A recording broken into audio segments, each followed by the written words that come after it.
अस्सलाम वालेकुम जी। अफ़गानिस्तान वालों, अब ये सुनना वीडियो,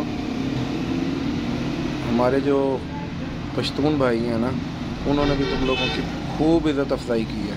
उन्होंने भी तुम लोगों को नमक हराम कहा है, ठीक है। क्योंकि सबसे पहले पनाह तुम लोगों को उन्होंने दी थी ना, एंट्रेंस पे वही बैठे हुए थे अफ़गानिस्तान से।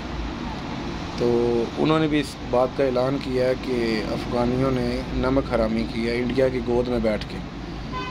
तो आइंदा जो है वो ये बात याद रखना कि पाकिस्तान का हर शहरी, चाहे वो किसी भी सूबे से हो, वो अपनी अफवाज के साथ है और वो तुम लोगों को नमक हराम समझता है। किसी को तुम लोग वरगला नहीं सकते, ये बात याद रखना।